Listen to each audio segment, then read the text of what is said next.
பாழாக்குகிற அருவருப்பு தேவனுடைய வருகைக்கு முன்பாக அதிகமாக்கப்படும். மத்தேயு 24வது அதிகாரத்திலே பாழாக்குற அருவருப்பை குறித்து தானியேல் சொல்லி இருக்கிறார். தானியேல் வாழ்ந்த நாட்கள் இயேசு வருவதற்கு 4000 ஆண்டுகளுக்கு முன்பாக. அப்பயே அவர் சொல்லிட்டார், பாழாக்குகிற அருவருப்பு பூமியிலே எழும்பும். அதை இயேசு வாழ்ந்த நாட்களிலே அதை மீண்டும் வலியுறுத்துகிறார். அது இப்பொழுது நடந்து கொண்டிருக்கிறது. பாழாக்குகிற அருவருப்புகள் பெருகுகிறது. நடந்தது, நடக்கிறது, இனிமேல் என்ன நடக்க போகிறது, சம்பவிக்க போகிறது, அத்தனையும் அடங்கியதுதான் இந்த வேத புத்தகம்.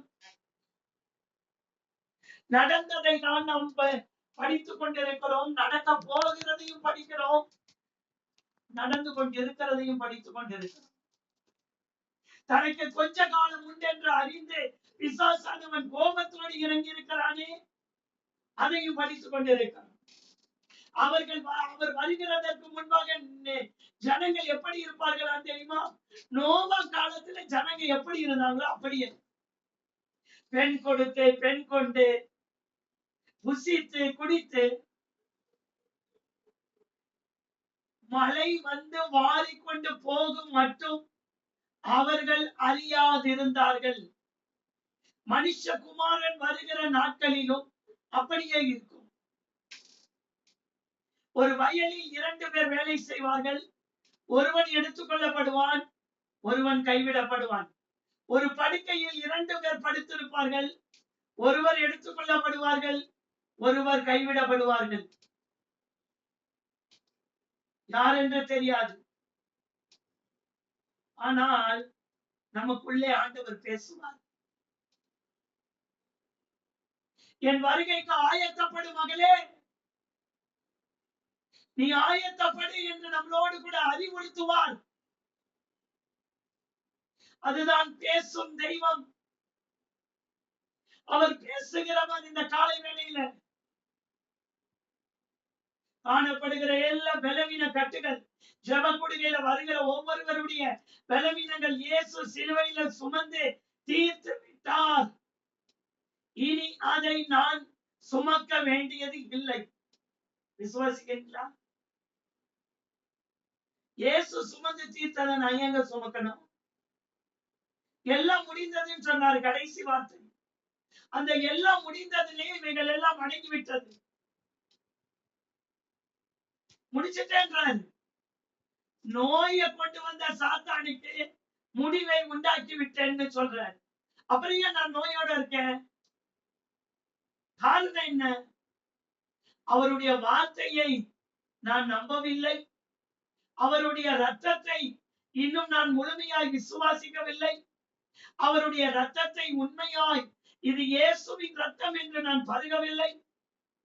இயேசு சிந்தின ரத்தத்தை எனக்காகத்தான் அவர் கொடுத்தார் என்பதை நான் இன்னும் முழுமையான விசுவாசத்திற்குள் வரவில்லை. அதுதான் பிரச்சனையே தவிர அவர் சொன்ன வார்த்தையில பிரச்சனை இல்லை. அது உண்மை.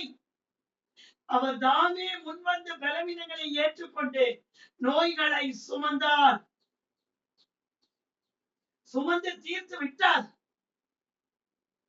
தேவனால் பிறந்தவன் எவனும் பாவம் செய்யான், பொல்லாங்கன் அவனை தொடான். ஏனென்றால் தேவனுடைய வித்து அவனுக்குள் இருக்கிறது. வித்து என்றால் என்ன? வசனம். இந்த வசனம் எந்த ஒரு மனிதனுக்குள் இருக்கிறதோ அவனால் பாவம் செய்ய முடியாது. இந்த பாவம் செய்யவில்லை என்றால் வேதம் சொல்லுகிறது பொல்லாங்கன் அவனை தொடான். பொல்லாங்கன் யாரு? பிசாசு. பாவத்தை கொண்டு வந்துதான் பிசாசானவனால் ஒரு மனிதனை தொட முடியும். அது இல்லாவிட்டால் அவனால் தொட முடியாது. ஏனென்றால் தேவனுடைய வித்து அவனுக்குள் இருக்கிறது. பிசாசானவன் ஆதி முதல் பாவம் செய்கிறான்.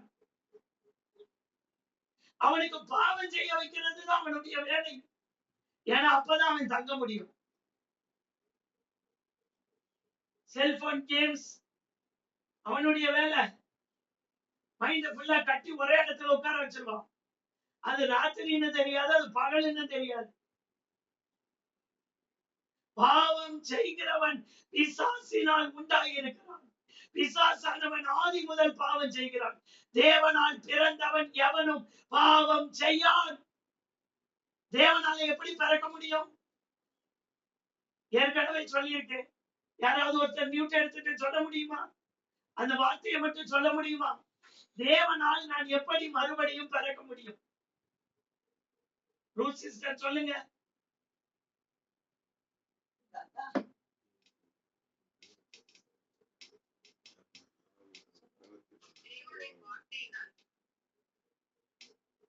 யார் சொன்னது?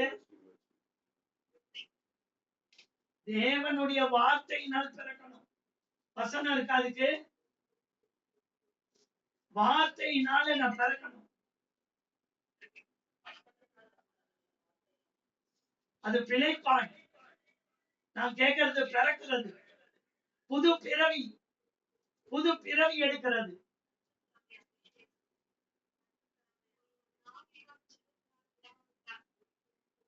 அவனுக்கு பரலோக ராஜ்யம் கிடையாது. பிறக்கிறது, புது மனிதனாய் மாறுகிறது. போடுங்க 1 பேதுரு 1வது அதிகாரம் 23வது வசனம். அழிவுள்ள வித்தினாலே அல்ல, என்றென்றைக்கும் நிற்கிறதும் ஜீவன் உள்ளதுமான தேவ வசனம் ஆகிய அழிவில்லாத வித்து.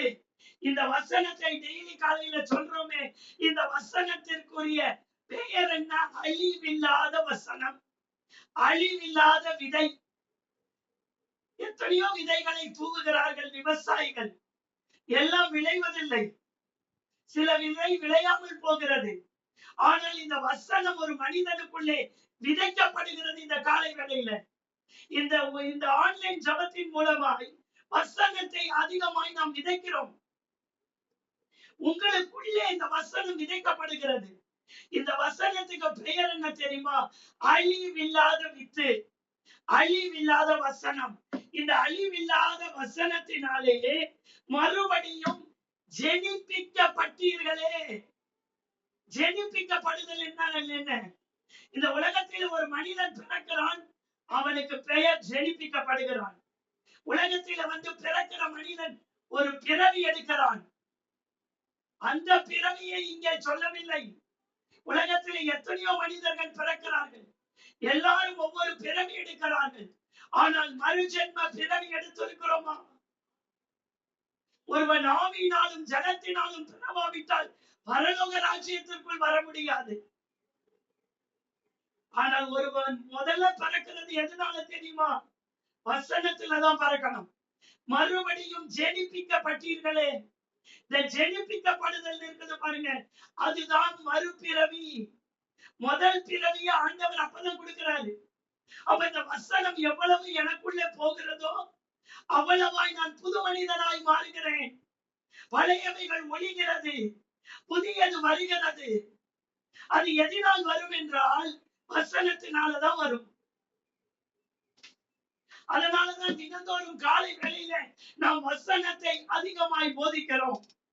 ஏனென்றால் நம்முடைய பிறவி மறுபிறவியாக வேண்டும். இந்த பிறவியிலே நாம் வசனத்தின் மூலமாய் ஜெனிப்பிக்கப்பட வேண்டும். ஜெனிப்பிக்கப்படுதல் என்றால் பிறக்க வேண்டும். வசனத்தை இந்த காதுல கேட்டுட்டு அந்த காதுல விட்டுட்டு போறதில்லை. அதனாலே நான் பிறக்க வேண்டும். இந்த வசனம் என்னை மாற்ற வேண்டும். இந்த வசனத்தின் மூலமாய் நான் கடைபிடிக்க வேண்டிய காரியங்களை நான் செய்யும் போதுதான் நான் பிறக்கிறேன். கேட்டுட்டு போறதற்காக இந்த காலை வேளையில பேசிக் கொண்டிருப்பது ஒரு மேடை பேச்சல்ல, ஒரு பட்டிமன்றம் அல்ல. இது நம்மை பிறப்பிக்கிற வார்த்தை, என்னை புது மனுஷியாய் மாற்றுகிற வார்த்தை, என்னை புது மனிதனாய் மாற்றுகிற வார்த்தை. நான் மறுபடியும் பிறந்து மறுபடியும் இயேசுவுக்குள்ளாய் பிறக்கிறதான ஒரு வார்த்தை. தேவனால் பிறந்தவன் எவனும் பாவம் செய்யான். வசனம் இருக்குது, படிக்கலாமா?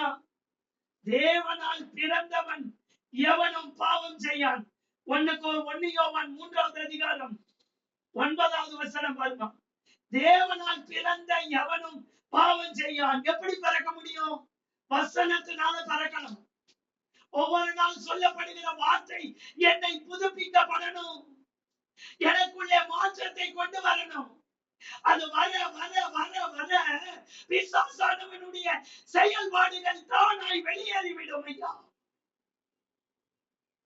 ஏனெனில் அவருடைய வித்து படிச்சோமே இந்த 1 பேதுருல, அழிவுள்ள வித்தினாலே அல்ல, அழிவில்லாத வித்து, அதுதான் வார்த்தை. அவருடைய வித்து அவனுக்குள் என்ன பண்ணி இருக்கிறது? தரித்திருக்கிறது. வித்து எனக்குள்ள போயிட்டு போயிட்டு வர்றதில்ல. வசனம் பாருங்க, காலையில சொல்லும் போது நல்லா கேட்கிறோம், அப்புறம் போயிடுது சிஸ்டர். அப்படி அல்ல, தரித்திருக்கிறது, நிரந்தரமாய் எனக்குள்ள இருக்கிறது. இருக்க இருக்கத்தான் நான் மாற முடியும். அவன் தேவனால் பிறந்தபடியினால் பாவம் செய்ய மாட்டான். இதனாலே தேவனுடைய பிள்ளைகள் இன்னார் என்றும் பிசாசின் பிள்ளைகள் இன்னார் என்றும் வெளிப்படும். அவ்வளவுதான். யாரு தேவனுடைய பிள்ளை, யாரு பிசாசுக்குரிய பிள்ளை என்பது வெளிப்படணுமா? ஒண்ணும் இல்ல.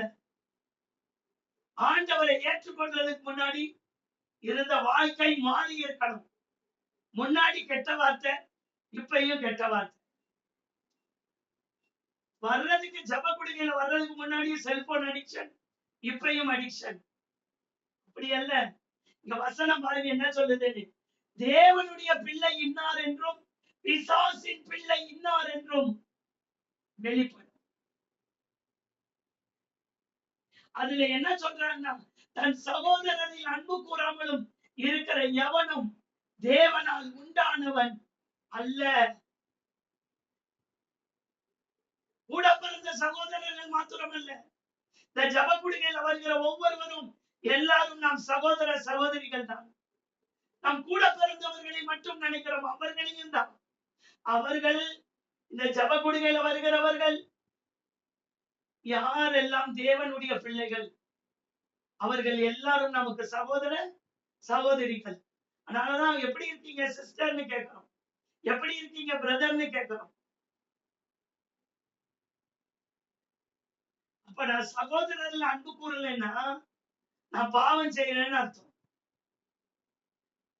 இது உடையா பாவம்? அப்படிதான் வேதம் சொல்லுது. பாவம் செய்கிறவன் பிசாசினால் உண்டாயிருக்கிறான். பிசாசானவன் ஆதி முதல் பாவம் செய்கிறான். 8வது வசனம் போடுவான். ஏனெனில் பிசாசானவன் ஆதி முதல் பாவம் செய்கிறான். பிசாசினுடைய கிரியைகளை அழிக்கும்படிக்கு தேவனுடைய குமாரன் வெளிப்பட்டார். எதுக்காக இயேசு வந்தாருன்னு நினைக்கிறீங்க? என் அக்கிரமங்கள் பாவங்களை மன்னிக்க சிலுவையில ரத்தம் சிந்தவும் தான். அந்த ரத்தம் சிந்தும் பொழுதுதான் அவன் கிரி அழியுது. அந்த பிசாசினுடைய கிரியையை அழித்த இடம் சிலுவை. துரைத்தனங்களையும் அதிகாரங்களையும் முறிந்து கொண்டதான இடம் சிலுவை. என் பாவங்கள், அக்கிரமங்கள், நோய்கள், பேய்கள் அத்தனையும் நசுக்கப்பட்ட இடம் சிலுவை. இயேசு சுமந்த சிலுவை இல்லை, இயேசு மரித்த ரத்தம். சிலுவையை கொண்டாடுகிற நாம் இயேசுவின் ரத்தத்தை தான் நாம் முக்கியப்படுத்த வேண்டும். கழுத்துல சிலுவை போட்டிருக்கேன் சிஸ்டர், பிரயோஜனம் இல்லை. வித்து இருக்கிறதா? வார்த்தை உள்ளே போகிறதா? நான் மறுபடியும் பிறந்திருக்கிறதா? நான் மறுபடியும் மாறி இருக்கிறதா? என் தாயின் கற்பத்தில் பிறக்கிறேன், என் தாயினுடைய குணம் எனக்குள் வருகிறது. என் தாய் கோபப்பட்டார்கள், ஆனால் எனக்கு கோபம் வருகிறது. ஆண்டவர் சொல்லுகிறார், மனுஷ சித்தத்தினாலாவது மாம்ச சித்தத்தினாலாவது பிறவாமல் தேவனாலே பிறந்திருக்கிறோம். யோவான் 1வது அதிகாரம் போடுமா. ஒரு மனிதன் எப்படி பிறக்கிறான் தெரியுமா? நான் நினைக்கிறேன் எங்க அப்பா அம்மாவுடைய சித்தத்தின்படி நான் பிறக்கிறேன் என்று. ஆனால் இங்க வேதம் சொல்லுகிறது, Hallelujah. Thank you, Jesus. 12 போடுமா. அவருடைய நாமத்தின் மேல் விசுவாசம் உள்ளவர்களாய் அவரை ஏற்றுக்கொண்டவர்கள் எத்தனை பேர்களோ அத்தனை பேர்களும் தேவனுடைய பிள்ளைகளாகும்படி அவர்களுக்கு அதிகாரம் கொடுத்தார். அவர்கள் இரத்தத்தினாலாவது மாம்ச சித்தத்தினாலாவது புருஷனுடைய சித்தத்தினாலாவது பிறவாமல் தேவனாலே பிறந்தவர்கள். அப்ப அவருடைய நாமத்தின் மேல் அவருடைய வார்த்தையின் மேல் நான் விசுவாசம் வைக்கும் போது நான் தேவனாலே பிறப்பிக்கப்படுகிறேன். இந்த காலை வேளையில ஜெபக்குடியில வந்திருக்கிற ஒவ்வொருவரும் சிந்திக்கக்கூடிய ஒரு வசனம் என்னவென்றால், நான் மறுபடியும் பிறந்திருக்கிறேன். என் பரம்பரை விக்கிர ஆராதனை சிஸ்டர், இப்ப பிறந்திருக்கீங்களா? என் பரம்பரையே சுகர் வியாதி. நீங்க தேவனாலே பிறந்து பாருங்க. அவருடைய நாமத்தின் மேல் விசுவாசம் உள்ளவர்களால் இருந்து பாருங்க, வராது. என் பரம்பரையில எல்லாருமே வட்டி வாங்கிதான் வாழ்ந்தாங்க, வட்டி கொடுத்துதான் வாழ்ந்தாங்க, கடன் இல்லாம வாழ்ந்ததில்லை. இன்றைக்கு நாம் விசுவாசிப்போம், ஆண்டவர் அந்த கட்டை உடைக்கிறார். அவங்க அப்பா குடிகாரன், பிள்ளை குடிகாரன், மனுஷ சித்தத்திலாவது மாம்ச சித்தத்திலாவது புருஷனுடைய சித்தத்திலாவது பிறக்கலையா. தேவனால பிறந்தேன். எப்படி பிறந்தீங்க சிஸ்டர்? வசனத்துல பிறந்தேன். வார்த்தையை கொண்டு வந்து எனக்குள்ளே தரித்திருக்கிறது. வார்த்தை தேவனுடைய வித்து எனக்குள்ளே தரித்திருக்கிறது. அதனாலே நான் ஜெனிப்பிக்கப்படுகிறேன், புது மனுஷியாய் மாறுகிறேன். பழையவைகள் ஒளிந்து போயின. எங்க அம்மா வாயை திறந்தாலே கெட்ட வார்த்தை என்றால் பிள்ளை பேசுகிறது, அது வருகிறது. என்னால் வீட்டிலே அதையே கேட்டுக் கொண்டிருக்கிறோம். காலை வேளையில் ஆண்டவரே, நான் மறுபடியும் வர கண்ணை ஒப்புக் கொடுக்கிறேன். நான் இவ்வளவு நாள் எங்க அப்பா அம்மாவுடைய பிள்ளை, அவர்களுக்கு பிறந்தேன், அவர்களுடையது எல்லாம் எனக்கு வரும் என்று நினைத்தேன். ஆனா இன்றைக்கு தான் வசனம் தெரிகிறது, தேவனாலே பிறந்தவர்கள். என்னுடைய டிஎன்ஏ மாறுகிறது, என்னுடைய ரத்த நாளங்கள் மாறுகிறது, என்னுடைய உச்ச தலையிலிருந்து உள்ளங்கால் வரை ஓடுகிறதான ரத்தத்தின் தன்மைகள் மாறுகிறது. அத்தனையும் இயேசுவின் ரத்தமாய் மாறுகிறது. எங்க அப்பாவுக்கு இருந்த நோய், டாக்டர் கிட்ட போனா என்னங்க கேட்கிறாங்க, உங்க வீட்டுல யாருக்கெல்லாம் வீசிங் இருந்தது? உங்க அப்பாவுக்கு இருந்துச்சா? வரும் உங்களுக்கு. உங்க அப்பாவுக்கு சுகர் இருந்ததா? எழுதிடுவாங்க கீழே, உங்களுக்கு சுகர் இருக்கும். சொல்றாங்களா? வசனம் என்ன சொல்லுது? மனுஷ சித்தத்தினாலாவது மாம்ச சித்தத்தினாலாவது, அதெல்லாம் உலகத்தானுக்கு, ஆண்டவரை அறியாதவர்களுக்கு, அறிந்தவர்களுக்கு கிடையாது. தேவனாலே பிறந்தவர்கள். நான் தேவனாலே புது ஜென்மம் எடுத்திருக்கிறேன். அந்த ஜென்மத்தை எனக்கு அவருடைய வசனத்துல தான் கொடுத்தார், வார்த்தையில தான் கொடுத்தார். எத்தனை பேர் விசுவாசிக்கிறீங்க? நம்புனா நடக்கும். அது எப்படி சிஸ்டர் தேவனால பிறக்க முடியும்? வசனத்தை கேட்டு வசனத்துக்குள்ள தரித்திருந்து வசனத்தின்படி வாழ்ந்தால் நாம் பிறக்க முடியும். போடுமா எஸ்ரா, எஸ்ரா எழுதின நிருபம். அல்லேலூயா. நல்ல காலை வேளையில நெகேமியா, எஸ்ரா, நெகேமியா, எஸ்தர், இது 3ல இருந்து மாறி மாறி இந்த மாதத்தில் பேசுவோம். டைம் இருந்தா மீதியிலேயும் போவோம். 7வது அதிகாரம், எஸ்ரா 1வது வசனம்.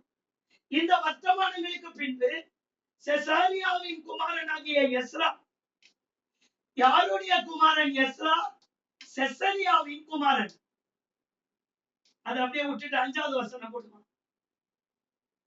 இவன் பிரதான ஆசாரியனாகிய ஆரோனின் குமாரன்.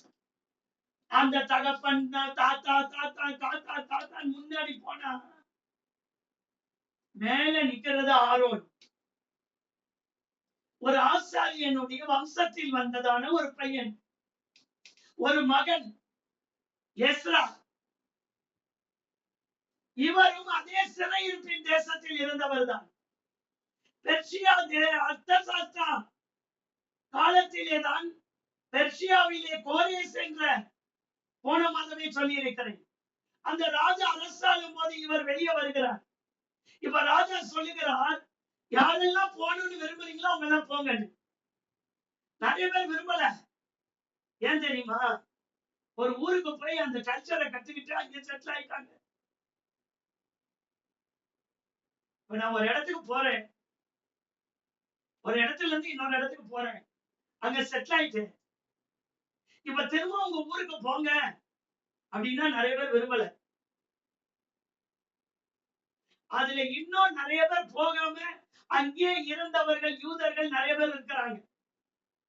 ஆனா இங்கே வசனம் என்ன சொல்லுகிறது என்பதை படிக்கிறேன். அங்கிருந்து எஸ்ராவும் ஒரு கூட்டமும் வருகிறது. எஸ்ராவுக்கு பின்னாடி கொஞ்சம் யூதர்கள் வெளியேறுகிறார்கள். நிறைய பேர் இல்ல, எல்லாரையும் போக சொல்றார். கோரேஸ் என்னவோ போறவங்க உங்க ஊருக்கு போயிடுங்கன்றார். ஆனா எஸ்ரா வருகிறார். இந்த எஸ்ரா இஸ்ரவேலின் தேவனாகிய 6வது வசனம் கொடுங்க.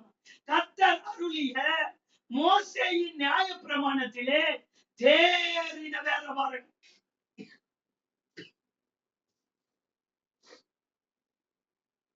இந்த எஸ்ரா யார்? வேதத்திலே தேறினவன். நியாய பிரமாண புத்தகத்திலே தேறின ஒரு வேதபாரகன். பேர் என்ன எஸ்ராவுக்கு? வேதபாரகன். வேதத்தை சொல்லிக் கொடுப்பவன், வேதத்தின்படி நடப்பவன். படிக்கிற பின்னாடி வேதத்தின்படி செய்பவன். அவன் பெயர் தான் எஸ்ரா. இங்க பாருங்க, நியாய பிரமாணத்திலே தேறின வேதபாரகனாய் இருந்தான். அவனுடைய தேவனாகிய கர்த்தருடைய கரம் அவன் மேல் இருந்ததினால் அவன் கேட்டவைகளை எல்லாம் ராஜா அவனுக்கு கொடுத்தான். எஸ்ரா வெளியே வரும்போது ராஜாவை போய் பார்த்து தனக்குரியதை கேட்கல, ஆலயம் கட்டுறதுக்கு கேட்டார். எங்க ஊர்ல இடிச்சிட்டு தான் மொத்தம் கொண்டு வந்துட்டாரு நேபுகாத் நேச்சாரு. இந்த அதிகாரத்தை படித்து பாருங்க, இது எல்லாமே இதுல இருக்கும். நேரம் இல்லாததுனாலதான் நம்ம முக்கியமான வசனங்களை சொல்லி, நீங்க அந்த வசனத்துல பறக்கணும், நானும் இன்னும் அதிகமா பறக்கணும். அதுதான் என்னுடைய ஒரே வாஞ்சை. ஒவ்வொரு நாள் ஆண்டவர்கிட்ட கேட்கிறப்பா, உடைய வசனத்தினால நான் பறக்கணும். கண்ணாடி, என்னை காட்டுகிற கண்ணாடி. நான் கண்ணாடி முன்னாடி போய் நின்னா என்னுடைய மாம்சத்தை தான் காட்டும், எனக்குள்ள இருக்கிறதெல்லாம் காட்டாது, வெளியில காட்டும்.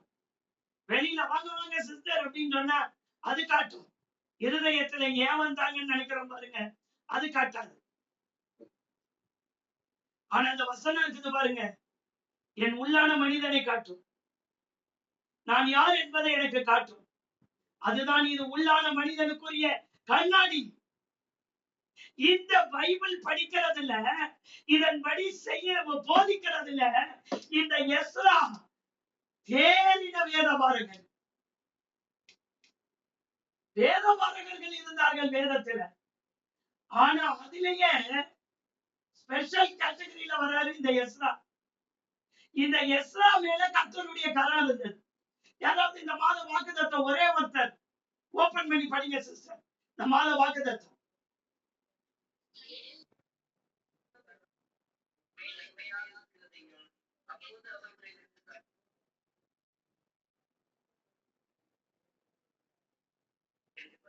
தேவனுடைய கரம் என்மேல் நன்மையாய் இருக்கு. எஸ்ரா ஆலயத்தை கட்டினார், நெகேமியா அலங்கத்தை கட்டினார். எஸ்ரா ஆலயத்தை கட்டிட்டு விட்டுட்டாரு, நெகேமியா தான் அலங்கம் கட்ட வந்தாரு. அலங்கம் கற்றவர்கள் இந்த பிரச்சனை எஸ்ராவுக்கு கிடையாது. ஆலயம் கற்றவருக்கு கூட அவ்வளவு பிரச்சனை இல்லை. ஆனால் அலங்கம் கட்ட வந்தாரு பாருங்க நெகேமியா, அவருக்கு தான் கொஞ்சம் நஞ்ச பிரச்சனை கொடுக்கல. அதை பினிஷ் பண்றாங்க பாருங்க. கடைசியா ஒரு காரியத்தை துவங்குதல் பெருசு இல்ல. ஒரு தாய் தகப்பன் ஊழியத்தை துவங்குகிறார்கள், அவர்கள் மறிக்கிறார்கள். அந்த ஊழியத்தை அடுத்த ஜெனரேஷன் வந்து எடுத்து செல்றாங்க பாருங்க. இப்ப பிரச்சனை யாருக்கு இருக்கும் அதிகமா நினைக்கிறீங்க? அப்பாவுக்கு இருந்ததை காட்டிலும் பிள்ளைக்கு அதிகமா இருக்கும். ஏன்னா அவங்கதான் இப்ப அதை நிரூபிக்க போகிறார்கள், அதை செய்து முடிக்க போகிறார்கள். அப்ப முடிக்கிறவர்களுக்கு தான் பிரச்சனை அதிகம். இப்ப இவர் கற்றார், இந்த எஸ்ராவின் மேல் கர்த்தருடைய கரம் இருந்தது, அதனாலதான் ராஜா கேட்டதை கொடுத்தார். நெகமியாவின் மேலும் கர்த்தருடைய கரம் இருந்தது, அதனாலதான் அர்தசாஸ்தா ராஜா நெகமியா கேட்டதெல்லாம் கொடுத்தான் சார். கேட்காததையும் கொடுத்தார், இவருக்கும் கேட்காததையும் கொடுத்தார். இவர் இருந்தப்ப கோரேஸ் ராஜா, கோரேஸ் ராஜா வந்த முதல் வருஷத்திலே சொல்லிட்டாரு, யாரெல்லாம் போறீங்களோ போயிடுங்கப்பா. போகும்போது எஸ்ராவை கூப்பிட்டு கோரேஸ் பேசுகிறார், உனக்கு என்னெல்லாம் தேவை? ஏன்னா இவர் வேதபாரகன் என்று நன்றாய் தெரியும். கோரேசுக்கு அறிவிக்கப்படுகிறது, ஒரு வேதபாரகன் ஒருவன் இருக்கிறான் இங்கே, அவர் பேர் எஸ்ரா என்று. இங்க பாருங்க, அவனுடைய தேவனுடைய கரம், கர்த்தருடைய கரம் அவன் மேல் இருந்ததினால் அவன் கேட்டவைகளை எல்லாம் ராஜா அவனுக்கு கொடுத்தான். பின்ன அடுத்த வசனத்துல பாருங்க, யார் யார் போனாங்க இருக்கு. இஸ்ரவேல் புத்திரரிலும் ஆசாரியர், லேவியர், பாடகர், வாசல் காவலாளர், நிதனிவியரும் சில அர்த்தசாஸ்திர ராஜாவின் 7ஆம் வருஷத்திலே எருசலேமுக்கு போனார்கள். போனவங்க எல்லாரும் வரல, இங்க குறிப்பிட்ட நபர்கள் தான் வெளியே வருகிறார்கள். லேவியர், பாடகர், ஆசாரியர், இவங்க எல்லாம் எஸ்ராவோட இருந்தவர்கள். சிறையிருப்பின் தேசத்திலே இருக்கும் போதும் இவர்கள் எஸ்ரா கூட ஒட்டி கொண்டிருந்தவர்கள். ஏன்னா எஸ்ரா வேதபாரகனாய் இருக்கும் போதே இவர்கள் எல்லாரும் எஸ்ராவோடைய இருந்தவர்கள். ஐயா, வேதத்தை கற்றுக் கொடுக்கிற ஒரு மனிதனோடு இணைந்து கொண்டவர்கள். அவர்கள் மட்டும் தான் வெளியே வருகிறார்கள், எல்லாரும் வரவில்லை.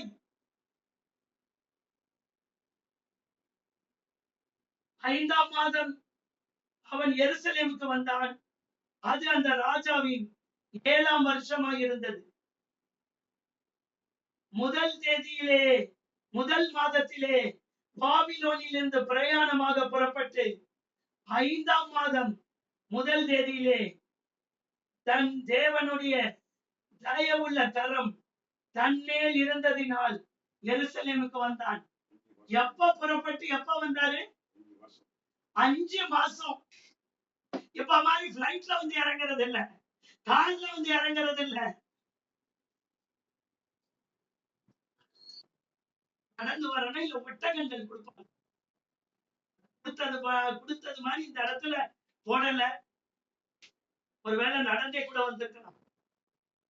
இவ்வளவு காலகட்டங்கள் எடுத்திருக்கும் என்பது தெரியல. 5 மாசம் கழிச்சு எருசலேமுக்குள்ள நுழையிறாங்க. முதல் மாதத்திலே 5 மாதம். நமக்கு வாழ்க்கை எவ்வளவு லகுவா இருக்கு. ஆண்டவருக்காக வாழ்றது ரொம்ப கடினமா இருக்கு. நடந்தே வந்தாங்க.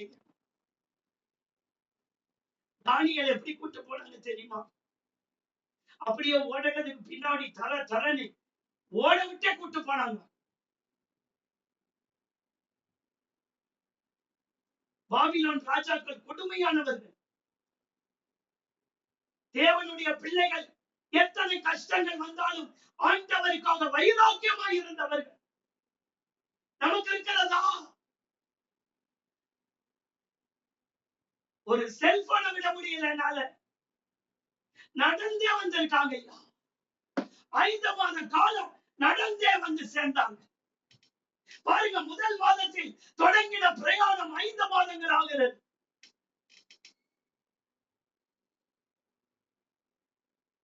கர்த்தருடைய வேதத்தை ஆராயவும் எதுக்கு வந்தா தெரியுமா? பாபிலோன் தேசத்துல ஆராய முடியாது.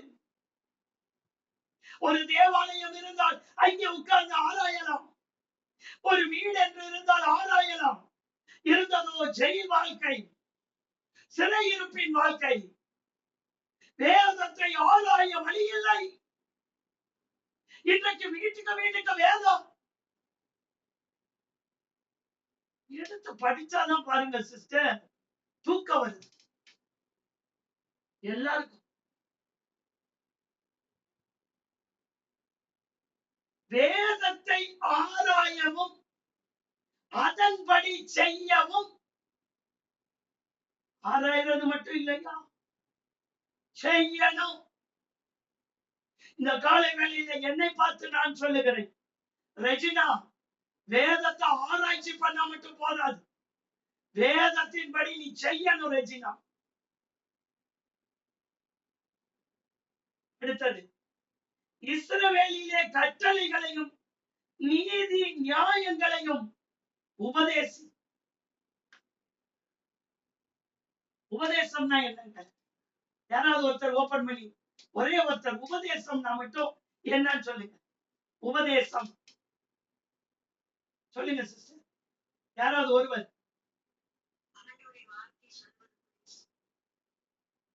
வார்த்தை நிறைய இருக்குல்ல. 5, 6 ஏறுல ஒரு உபதேசம் சொல்லுங்களேன். நம்மளால கடைபிடிக்கவே முடியல, ஆனா அது எழுதப்பட்டிருக்காது.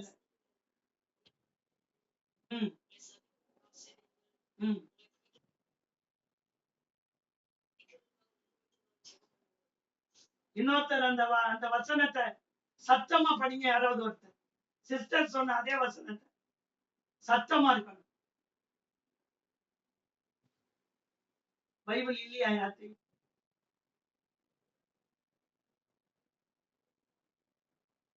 ஆசீர்வதிங்கள், நன்மை செய்யுங்கள்.